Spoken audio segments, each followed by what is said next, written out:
Hi everyone, my name is Kshitij, and on this channel we talk about robotics, research and academia.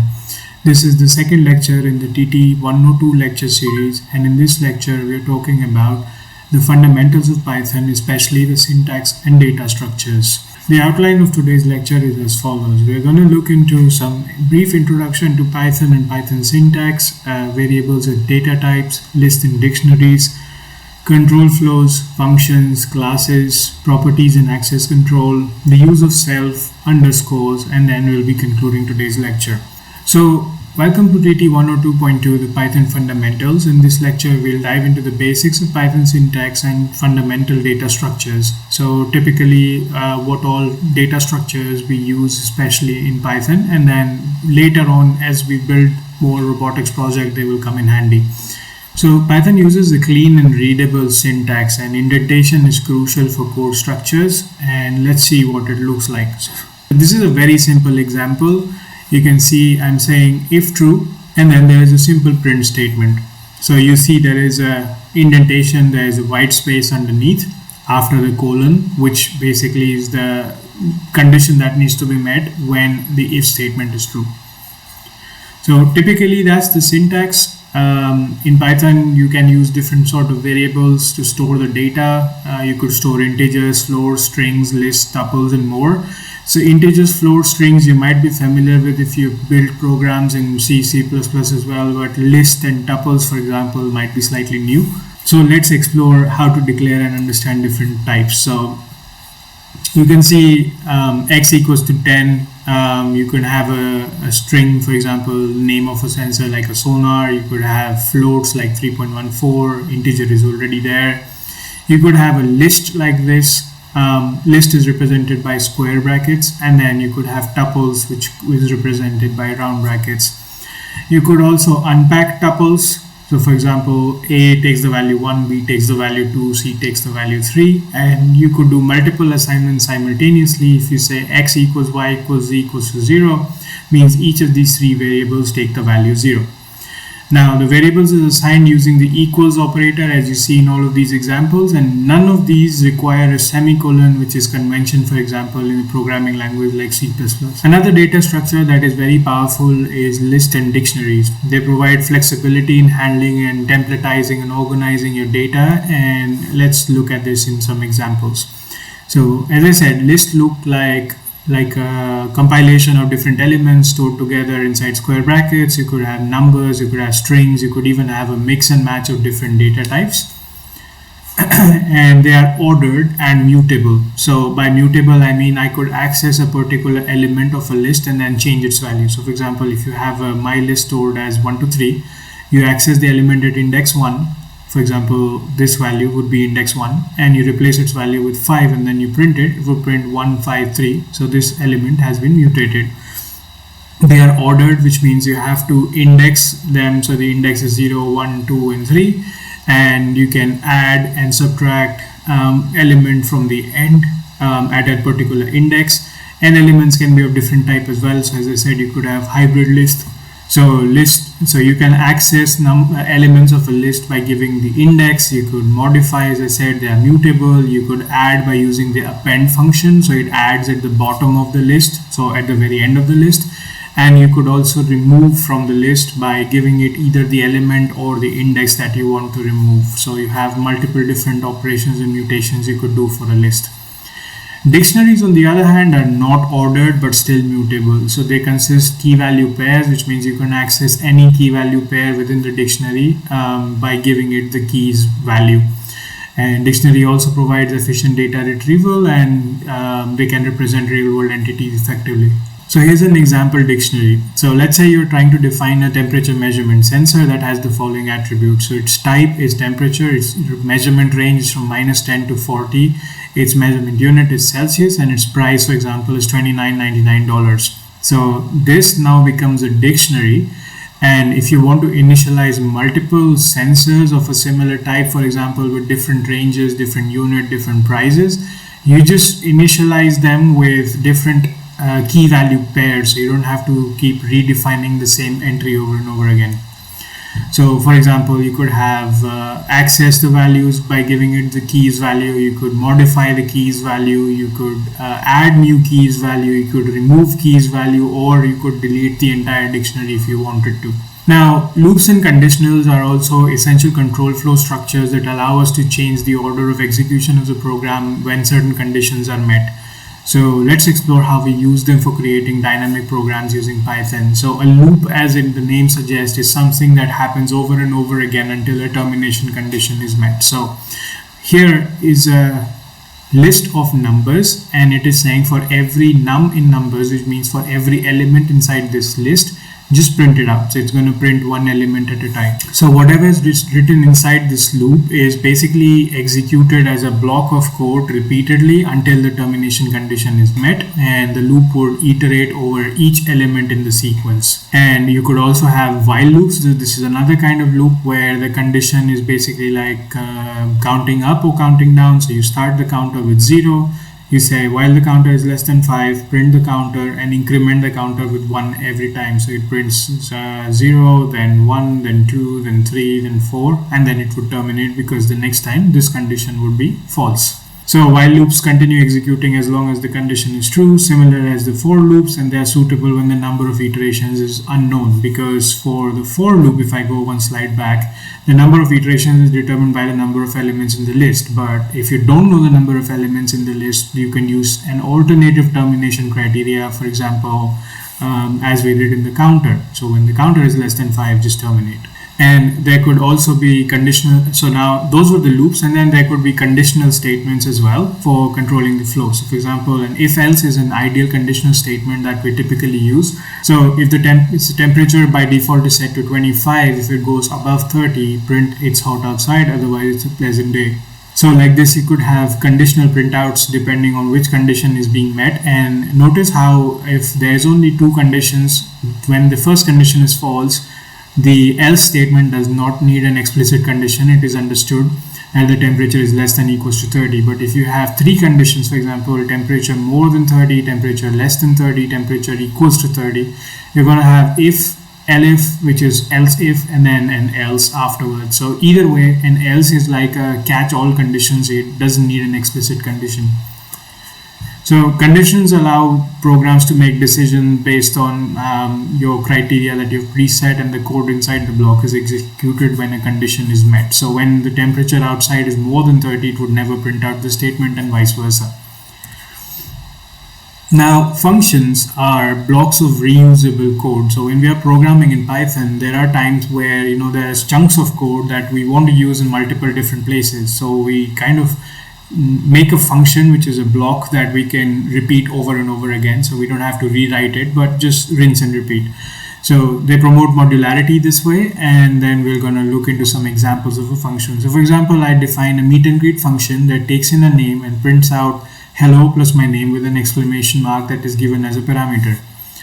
So if I say greet Alice, it would print out hello Alice. If I then say greet Bob, it would say hello Bob, and you can just keep calling the function, give it different parameters over and over again, and it would keep doing the same thing as long as the features of the function do not change. Because if you want to change something, it either has to change across all calls that you're doing, or you have to write a separate function. For example, there's a greet function and there's a greet and beep function, so it might make some noise when somebody meets you.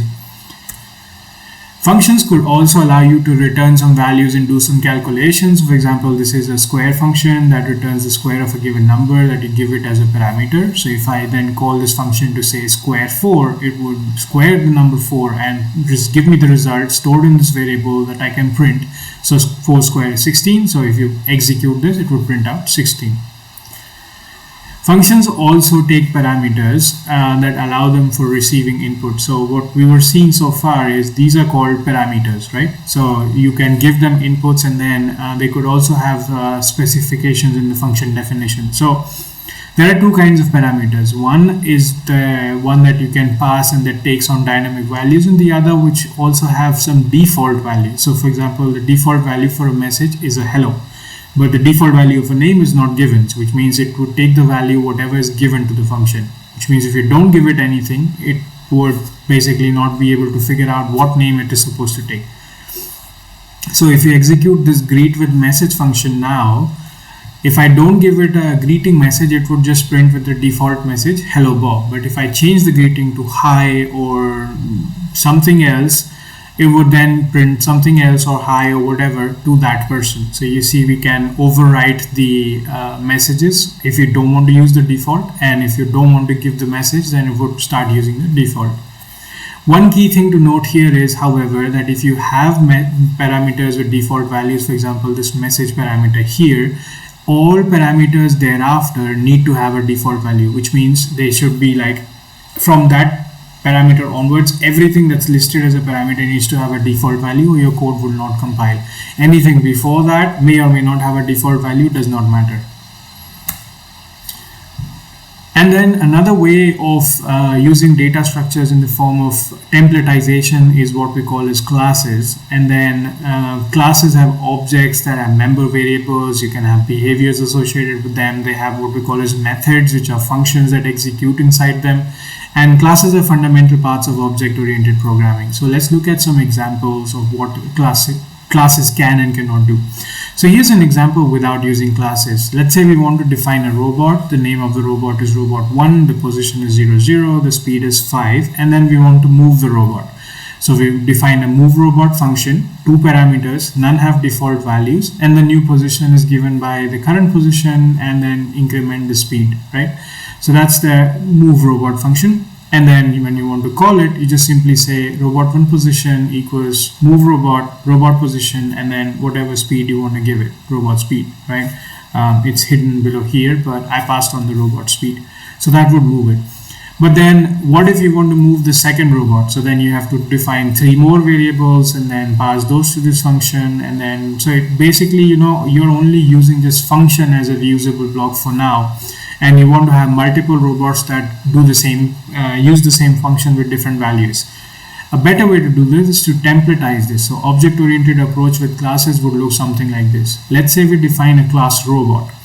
This is called a constructor. A class in Python typically has an init function that would take the parameters and kind of initialize them in proper spaces. So we need a name parameter, we need a position parameter, we need a speed parameter, and then we need a move function that would again use this function and move it, right? So notice how here we have this keyword self everywhere. We're going to get to this in just a second, and it's used in like all the variable names, all the first parameters of all the functions.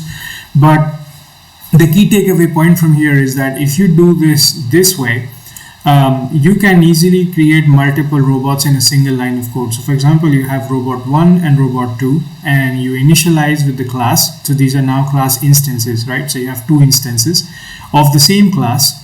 You can define their name, position, and velocity, and then comma, do the same thing for the other guy. And you suddenly have 2 robots initialized in just one line. And then with these instances, you can then call the move function, right? So you see, your life becomes much easier now. You're not defining 3, 4 variables per robot and then 8 variables total before you're able to make the move. You can compress your coding if you templatize everything in a class. So the benefits of using classes is encapsulation, right? So attributes and behaviors are bundled together, and you could reuse classes and you could make multiple instances. They are very readable, so it's very easy and organized if you have classes. And maintenance wise, you know, it's very straightforward. So if you want to make changes, just go to the corresponding place within the class and then re-execute your code. You don't have to change its instances or parameters or anything else, right? So it's very straightforward that way. Now, one thing to be careful about when using these kind of parameters and classes and variables is access control, right? So you don't want the code to mistakenly override some of your default parameters. So for example, typically in robotics, we have a preset velocity that is deemed as a safe operation velocity for a robot. You don't want your code to mistakenly, you know, override that velocity to suddenly crank up the speed too much or crank down the speed too much, such that the robot just collides into bushes and stuff, right? So you need to have some sort of access control, for which we use properties such as getter and setter. They allow you to add validation, encapsulation, making sure that the parameters are not changed, and so on and so forth. So this is an example, okay, for a getter property. So say you have a private variable inside a class that is the radius of a circle. Now when you use property, then you could define the radius, and then you could return the radius. But how do you access the radius now? Because as I said, it's a private variable inside the class. So you first create an instance, and then you could use this function that is able to return the radius. So this is a private variable, and this function has access to this because it's part of the same class, but this instance directly cannot access this private variable.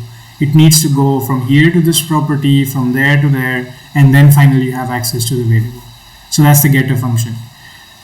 Now the setter function is then used to kind of set values. So for instance, we saw the getter function, so that's that. And then the setter function, for example, can have conditions like value. So if the value is less than 0, you have radius less than 0 error. Otherwise, you can override the private variable with the new value. So you have some conditions under which this value is changed, otherwise the value remains unchanged, and you're raising some errors as a sanity check. So when you look at the code, you can figure out what's happening, right? So if you have circle, you've passed the previous radius, that's fine. But now you have a setter function as well, right? So you can say circle radius equals 7, and because 7 is bigger than 0, it would change the value this time. And as you can see, define radius, the name of the function we have kept the same, right? But it's the property itself that is different. So here it's a setter property, previously it was a getter property. And now coming back to the critical aspect that I mentioned, self that we've used, let's see here, right? So there's self here, there's self here. So what is this self, and why do we need it in a Python program? So self is often passed as always passed as a first argument to every method of a class, where a class is a template and can have multiple instances. So like I just showed you in an example, there's like 2 robots that we instantiated, different locations and different velocities, right? So how does a class know which method to execute with which instance? So if I say robot2 dot some name of the method, how does a class know what it is supposed to do for the robot2?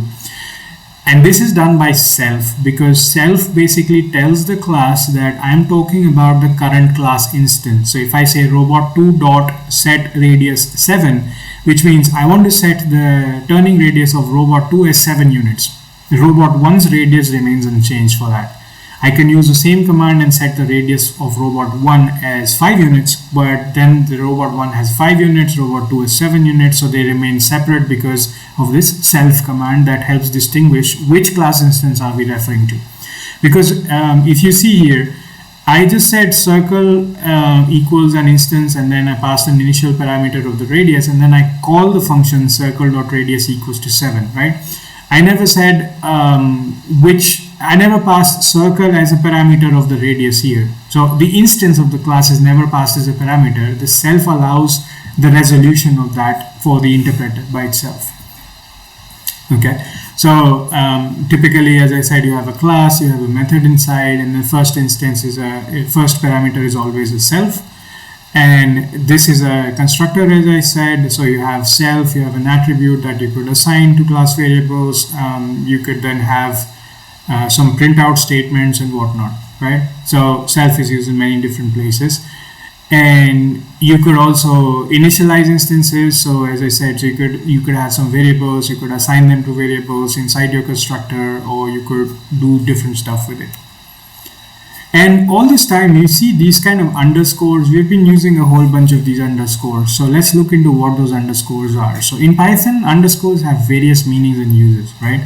So let's look into some of different scenarios. So one way, aside from using them in the variable names, although I used to use them back in the day, but now the new naming convention that I follow is I capitalize the alphabet. So I would say temp with a capital V and then variable, and I drop the underscores, but that's separate. The underscores we are interested in right now is something like this. So let's say we have a temp variable with the value 42, and I want to add, subtract some constant value to it. So I'm going to declare a temporary variable as an underscore, and then say add 5 to my 42, and then if I print this out, it would print out 47. right? So this temporary throwaway variable that I have as an underscore has a new value of 47, which I can use to do something, or I could just completely discard it. I don't really care. This variable has remained unchanged nonetheless. Unless I say temp variable plus equals 5, this variable would keep the same value. This becomes a throwaway variable. So that's one use case. If there are certain values, for example, in a tuple or a list that, that you don't care about, for instance, a point has two parameters 3, 4, so let's say x coordinate and a y coordinate, you are only interested in an x coordinate to do something. So you could say x comma underscore equals point, and then you say print x. It would just print out 3 and it would skip 4 because you gave that as an underscore. You could also use it to declare private variables. So any variable inside a class that you have as a leading underscore before it is a private variable. So you would need accessor functions to kind of access it and print out those values. Okay. You could also use underscore in a similar fashion as we did for tuples to ignore stuff. So for instance, you of course can't ignore self, but let's say there is some other parameter that was in the class, and then there's data, and then there's something else in this function. So you could have an underscore to say, I don't care what that variable is, so ignore that, but do something with the data. So right now I just say pass because I didn't have much to do with the data, but you get the idea. So you have access to data, do whatever you want with it, but ignore the first parameter. And if you want to import something from a private module, so you have a private module here, you want to import a particular function from it, so then you would use this kind of underscore functions here as well to import something from another Python file. So again, we covered few basic things on a very high level in this lecture. So Python syntax is clean, follows indentation, no semicolons, underscore have different roles. There's different sort of variables, ints, floats, strings, lists, and more. Control flows like loops and conditionals help you interrupt and move the control flow and pass it around, so it is not always sequential. Functions enable modularity, and classes simplify the code organization by helping you templatize the things. Self in Python is crucial within a class and function, so make sure that you have them or your code is not going to compile because it doesn't understand what instance of the class is calling what function. And a quick disclaimer that this was not meant to be an exhaustive lecture. It was more of an intro to the basic concepts that the next subsequent lectures are going to build on. As I said in the first introductory lecture, there is a lot of material for learning Python out there, so I'm not going to kind of reinvent the wheel. But I'm just giving you a quick summary and overview of the essential concepts that we're going to keep referring to and using them very frequently in our own lecture series, so then you can have things in-house, right? Thank you so much for listening to this lecture. I'll see you again the next time when we start setting up the environment and building our first Hello World example in Python for mobile robots.